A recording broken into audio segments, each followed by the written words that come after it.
মনে রাখবেন, শয়তান হচ্ছে এই পৃথিবীর সবচাইতে ইন্টেলেকচুয়াল প্রাণী। কেউ এক ওয়াক্ত নামাজ না পড়লেও তওবা করে ফিরে আসছে মৌতের আগে, হয়তো আমরা জানি না। আল্লাহ মাফ করুন। আমাদের কাছে অনেকে করেছেন যে আমি তো আমার গার্লফ্রেন্ডকে কথা দিয়েছিলাম যে আমি তোমাকে ছাড়া আর কাউকে বিয়ে করবো না, তো এখন কি আমি ফিরে আসলে, তওবা করে ফিরে আসলে কি এর জন্য আল্লাহ আমাকে ধরবেন কিনা? শয়তান হচ্ছে এই পৃথিবীর সবচাইতে ইন্টেলেকচুয়াল প্রাণী। সিরিয়াসলি, ও যে এত বেশি স্মার্ট যেটা আমাদের চিন্তারও বাইরে, চিন্তার বাইরে। যখন শয়তান সরাসরি মানুষকে পথভ্রষ্ট করতে ব্যর্থ হয় তখন কিছু নেক্সট সুরত ধারণ করে। দিনী ভাই দিনী বোন, এটা নেক্সট সুরত, ঠিক আছে। তারপরে দাড়ি টুপি বলা মানুষের মধ্যে এটা ঢুকিয়ে দেওয়া যে আমি তো অনেক আবেদ মানুষ, পরহেজগার, ওরা তো ককরোচ। দেখবেন বেশি না, 1 মাস যদি কেউ নামাজ পড়ে, 1 মাসে 10টা বই পড়াশোনা করে, ইসলাম সম্পর্কে একটু ঘাটাঘাটি করা শুরু করে, অন্যদের সাথে কথা বলার ক্ষেত্রে তার যে বডি ল্যাঙ্গুয়েজ, এটা খেয়াল করবে।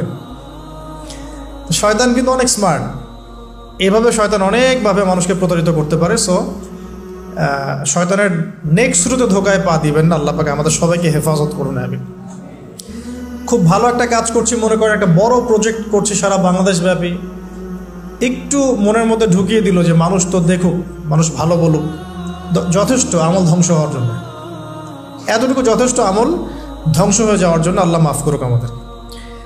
তো প্রথমে প্রিয় ভাই, তওবা করে ফিরে আসা, যার যার হক তাকে তাকে ফেরত দিয়ে দেওয়া। এরপরের সবচাইতে ইম্পর্টেন্ট জায়গাটাই হচ্ছে ইলম অর্জন করা। যেখানে আছেন সেখানেই থাকবেন, মানে যে যে প্রতিষ্ঠানে যে সাবজেক্টে পড়ছেন, এখন আপনাদের প্রায় জীবনের 20টা বছর চলে গেছে, এখন সবার পক্ষে আবার ইউটার্ন করে 0 থেকে স্টার্ট করা পসিবল না, এবং এটা বুদ্ধিমানের কাজও হবে না, এটা বুদ্ধিমানের কাজও হবে না। ওই সেকশনে যারা আছেন তাদের সংখ্যা কিন্তু প্রচুর, যারা দিনই লাইনে পড়াশোনা করছেন, ঠিক আছে।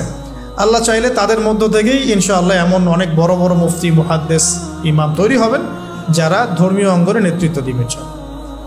আর যদি দেখা যায় তারা তাদের দায়িত্ব পালন না করেন, তখন আল্লাহ পাক জেনারেল থেকে মানুষ উঠায় নিয়ে আসবেন। এটা আল্লাহ পাকের কৌশল, আল্লাহ পাক করতে পারেন। এখন আপনি কি করবেন? যেহেতু আপনারা 20-25 বছর পার করে আসছেন, যে সাবজেক্টে পড়ছেন কন্টিনিউ করতে থাকবেন। যদি এনভায়রনমেন্ট থাকে ফ্রি মিক্সিংয়ের, এখানে আপনি আপনার চোখকে হেফাজত করার চেষ্টা করবেন সর্বোচ্চ। এ ব্যাপারে আমি একটা বই সাজেস্ট করি, এই বইটা পড়লে ইনশাআল্লাহ আপনার অন্তরের মধ্যে এই বিষয়গুলো কমে আসবে ইনশাআল্লাহ। সেটা হলো তাসকিয়া, ও আরেক নামে এসেছে, সেটা হলো তাসাউফ ও আত্মশুদ্ধি। তাসাউফ ও আত্মশুদ্ধি পুরো ওয়ার্ল্ডের ওয়ান অফ দ্য মোস্ট, বলবো যে অনারেবল একজন আলেমে দিন, টপ 10-এর মধ্যে একজন, আল্লামা তাকি উসমানী দামাত বারাকাতুহু, তার লেখা বই তাসাউফ ও আত্মশুদ্ধি। বাংলাদেশে যে মাকতাবাতুল আশরাফ তারা প্রকাশ করেছে, এই বইটা যদি পড়েন আপনার মনের মধ্যে নফসের যে খারাপ রিপুগুলো, এগুলো আস্তে আস্তে কমতে থাকবে ইনশাআল্লাহ।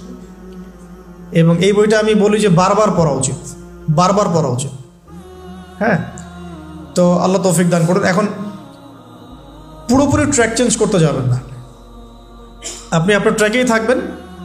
এখন এই ট্র্যাকে থেকে আপনি কিভাবে ইসলামিক বেসিক জ্ঞান অর্জন করবেন, কিভাবে পসিবল? কঠিন, অসম্ভব কিছু না, কঠিন। আমি অভিজ্ঞতা থেকে বলি আমার মতো করে। ফার্স্ট অফ অল, একজন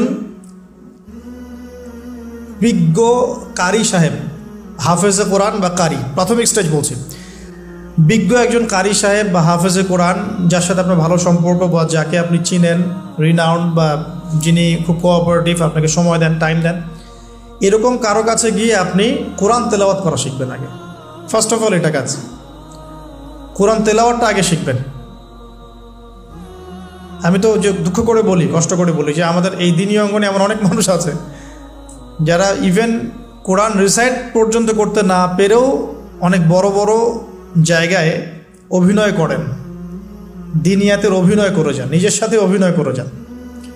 অনেক সময় উদ্ধতাবশত বড় বড় আলেমদেরকে বাহাসের জন্য চ্যালেঞ্জ করে থাকেন, অথচ কোরআন তেলাওয়াত শুদ্ধ না। কোরআন তেলাওয়াত শুদ্ধ না মানে নামাজই হচ্ছে না, কোরআন তেলাওয়াত শুদ্ধ না মানে কি নামাজ হচ্ছে না। কবুল করার মালিক তো আল্লাহ, শর্ত তো এটা, কবুল করার মালিক তো আল্লাহ।